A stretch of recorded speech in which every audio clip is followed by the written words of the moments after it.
Halo guys, welcome back to my channel dan selamat datang di segmen terbaru aku yaitu Citox.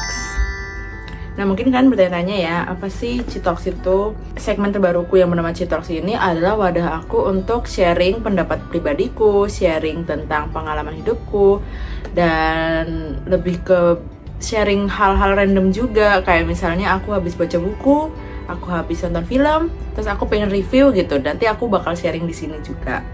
Jadi Citox ini adalah wadah untuk aku bercerita. Bulan lalu, tepatnya di bulan November, aku baru aja ngerayain ulang tahunku yang ke-22. Nah di situ aku tuh flashback ke tahun 2024 hingga saat ini, yang merupakan menurutku tuh kayak tahun turning pointku ya, dimana aku belajar untuk mencoba hal baru, aku keluar dari zona nyamanku, dan aku mendapatkan banyak sekali pelajaran hidup hingga umurku yang saat ini gitu. Terus aku ingat kontennya Dika 40 pelajaran hidup di umur 40 tahun. Terus aku jadi tertarik buat bikin itu, dimana aku bakal sharing 22 pelajaran hidup yang aku dapatkan di umur 22 tahun. Sebenarnya aku agak ragu buat bikin video ini, maju mundur juga, karena mikir kayak siapalah aku, mahasiswi umur 20-an yang bahkan belum lulus. Tapi aku percaya bahwa pelajaran itu nggak cuma dari orang-orang yang sukses.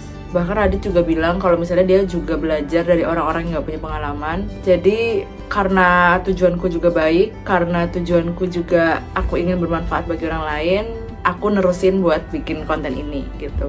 Nah aku udah nyatetin 22 pelajaran hidup penting yang sudah aku dapatkan. Dan di sini aku bakal share 22 poin itu. Oke, jadi 22 pelajaran hidup yang aku dapatkan di usiaku 22 tahun. Yang pertama adalah ibadah merupakan bukti dari cinta kita kepada Allah. Aku dulu tuh mikir kayak ibadah itu cuma kewajiban yang kalau udah aku lakuin ya udah kewajibanku gugur gitu. Tapi sekarang tuh aku memaknai bahwa ibadah itu adalah cara kita buat komunikasi ke Allah, buat ngasih tahu ke Allah bahwa hamba sayang banget sama engkau ya Allah, kayak gitu. Terus ibadah itu juga tempatku untuk langsung komunikasi ke Allah tentang betapa bersyukurnya aku atas apapun hal yang ia berikan padaku. Terus poin nomor 2 adalah rasa syukur itu bukan datang cuma ketika kita senang aja. Dulu tuh waktu kecil kita tuh kayak diajarin buat bersyukur ketika mendapatkan hadiah, bersyukur ketika kita menang lomba, atau mungkin bersyukur ketika kita juara, kayak gitu. Tapi gak pernah aku dengar orang ngomong bersyukurlah atas kegagalanmu. Nah, sekarang aku memaknai syukur itu jadi lebih luas. Aku bersyukur atas apapun yang aku terima, baik itu tentang rasa senang, sedih, kecewa, ketika aku gagal, ketika aku disakitin orang lain, aku akan terus bersyukur atas apapun yang didapatkan. Karena aku yakin setiap hal yang dikasih oleh Allah itu pasti ada pelajaran terbaik yang bermanfaat buat aku ke depannya. Terus poin nomor 3 yaitu selalu berikhtiar dan bertawakal. Aku tuh dulu sempat memaknai ikhtiar dan tawakal tuh kayak kontradiktif gitu loh. Kita tuh diminta buat berusaha, tapi kita juga berpasrah kepada Allah. Tapi sekarang itu aku sudah memaknainya dengan benar, dan sekarang aku jadi selalu melibatkan Allah untuk setiap kegiatanku, tapi juga diiringi dengan usaha tentunya. Dan selain itu juga aku selalu punya backup plan kalau misalnya apa yang aku inginkan, apa yang aku rencanakan itu tidak terwujud. Jadi ketika aku tidak mendapatkannya, aku jadi lebih legowo gitu. Terus poin nomor 4 adalah ucapan adalah doa. Aku percaya apa yang kita ucapkan itu bisa didengar orang lain dan mungkin akan diamini oleh orang lain. Terus ketika kita mengucapkan sesuatu tuh tubuh kita atau mungkin alam semesta tuh akan mendengarkan itu, dan mereka akan bergerak sesuai dengan apa yang kita ucapkan. Makanya sekarang tuh aku jadi belajar buat ngomong yang baik-baik aja. Dan ini benar-benar ngaruh ke aku, karena sejak aku ngomong yang baik-baik aja, aku tuh jadi lebih percaya diri dan aku lebih berani untuk mencoba banyak hal baru gitu. Lalu poin yang kelima adalah semua emosi yang kita rasakan itu valid. Dulu aku mikir kalau misalnya aku merasakan kecewa, aku merasa marah, aku merasa sedih, itu berarti aku adalah orang yang sangat buruk gitu. Tapi sekarang tuh aku belajar untuk memvalidasi dulu emosiku, menerima dulu, lalu aku cari tahu alasannya kenapa sih aku bisa merasakan ini. Terus baru aku mulai memikirkan tindakan apa yang akan aku lakukan untuk merespon hal tersebut. Karena Sekarang tuh aku percaya kalau misalnya diri kita tuh bukan dinilai dari apa yang kita rasakan, tapi respon seperti apa yang kita lakukan terhadap emosi yang kita dapatkan itu. Terus poin nomor 6 adalah ngeluh itu boleh, tapi jangan lama-lama. Nah menurutku tuh ngeluh tuh nggak apa-apa, karena ngeluh itu kayak bentuk stress relief kita untuk mengeluarkan beban-beban dari diri kita yang mungkin kita lagi capek kayak gitu. Tapi menurutku jangan terlalu lama untuk mengeluh. Dan balik lagi ke ucapan adalah doa. Kalau misalnya kita terlalu banyak mengeluh, misal kita ngeluh capek, itu lama-lama badan kita bakal kerasa makin capek karena kita selalu mengeluh gitu. Jadi cukup mengeluh hingga kita merasa lebih tenang. Setelah itu kita segera cari tahu bagaimana caranya agar kita udah nggak capek lagi. Terus poin nomor 7, bahwa mengenal diri sendiri adalah bentuk self love. Aku dulu tuh insecurean parah. Dan aku sekarang tahu kalau misalnya aku insecure itu berarti aku kurang mengenal diriku sendiri. Jadi sekarang tuh aku udah mulai belajar untuk lebih mengenal diri sendiri, baik itu secara fisik ataupun emosi. Dan ketika aku semakin mengenal diriku sendiri, aku tuh semakin sayang kepada diriku dan insecureku pun pelan-pelan mulai berkurang. Terus poin nomor 8 adalah orang yang paling bisa kita andalkan ya diri kita sendiri. Ini aku pelajarin waktu aku ngerantau, bahwa manusia itu yang paling bisa kita andalkan ya pada akhirnya diri kita sendiri. Karena ketika aku rantau ini kan papa mamaku di Malang, adikku di Malang, terus teman-temanku juga jauh kayak gitu.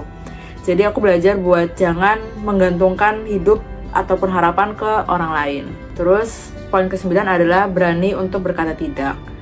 Aku tuh dulu adalah orang yang people pleaser, tapi lama-lama tuh aku merasa capek karena aku selalu mengiyakan dan menuruti kemauan orang asalkan mereka senang, padahal aku tahu kalau misalnya diriku tuh nggak senang kalau ngelakuin itu gitu. Jadi aku sekarang belajar buat bilang enggak demi kebaikanku sendiri juga gitu.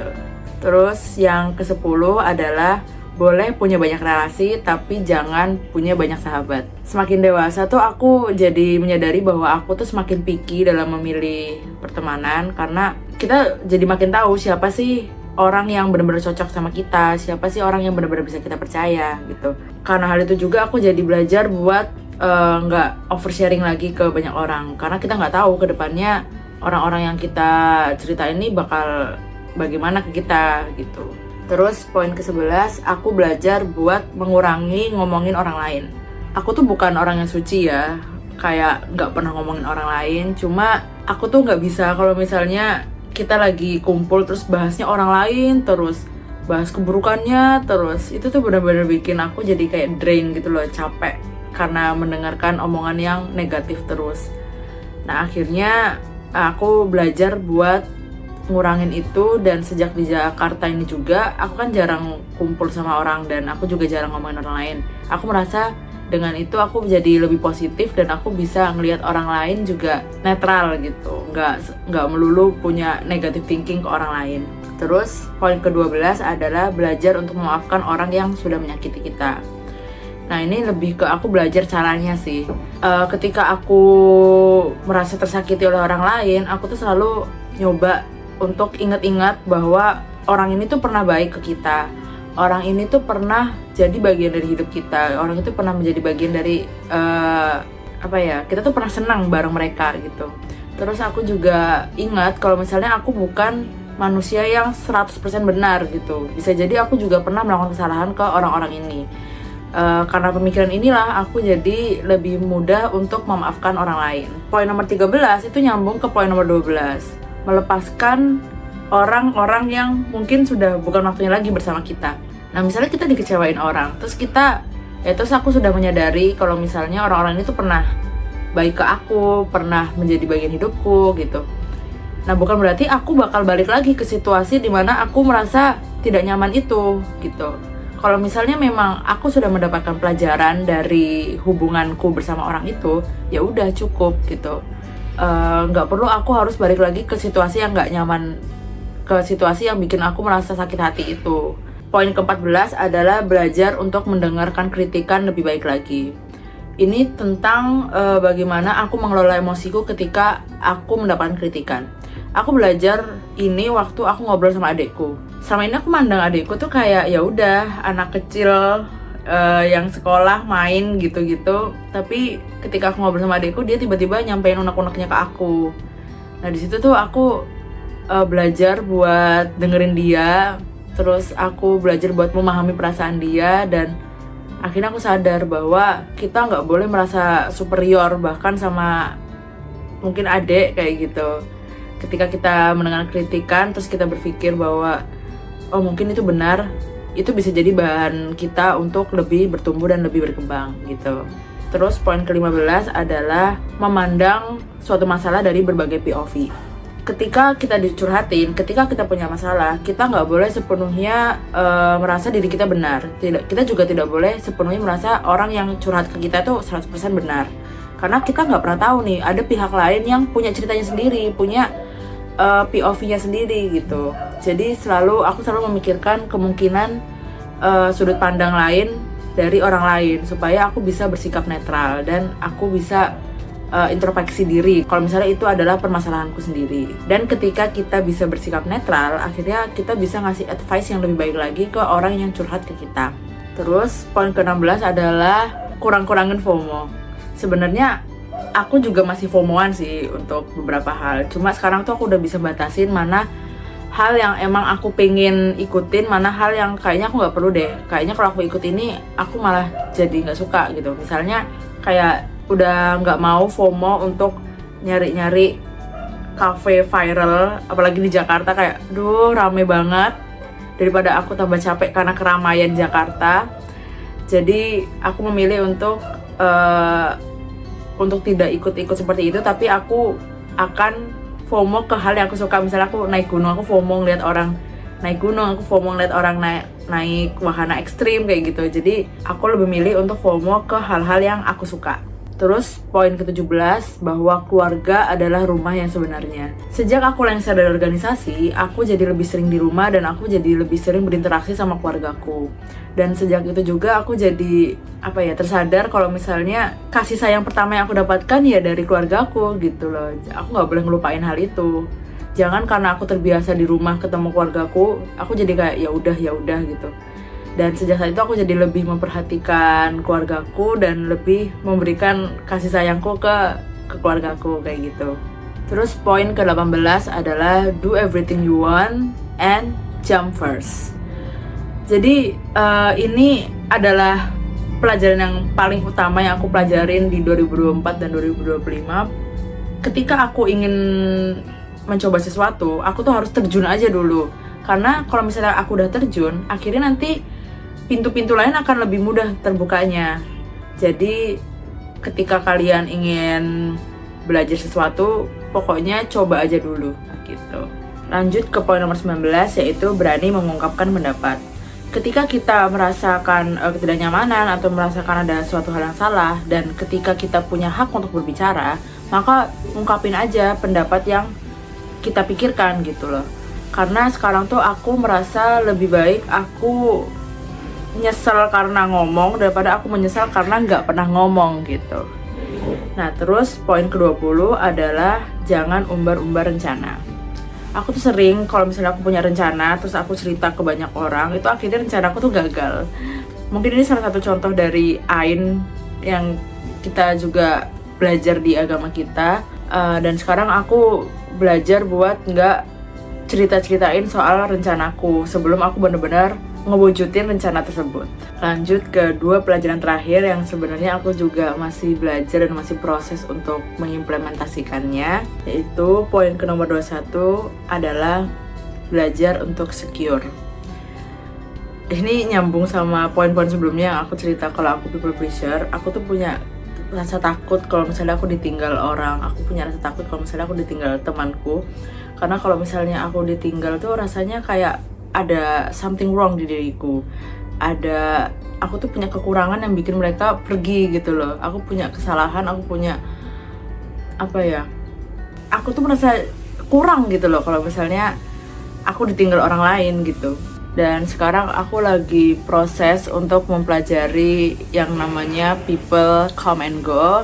Dan semoga kedepannya aku benar-benar bisa ngimplementasiin itu, bisa tahu caranya bagaimana agar aku lebih secure dan nggak takut lagi kalau misal aku ditinggal oleh orang lain.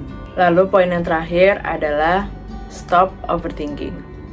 Kalau misalnya overthinking yang kayak overthinking terhadap masa depan, overthinking terhadap nilai pelajaran, overthinking terhadap apakah aku menang lomba atau enggak, itu aku masih bisa kontrol. Karena kalau misalnya itu kan aku masih bisa mengusahakan, kayak kalau aku overthinking terhadap nilai ya aku harus belajar kayak gitu. Nah tapi yang saat ini aku masih susah untuk ngurangin dan susah untuk mengontrol overthinkingku adalah overthinking terhadap lawan jenis.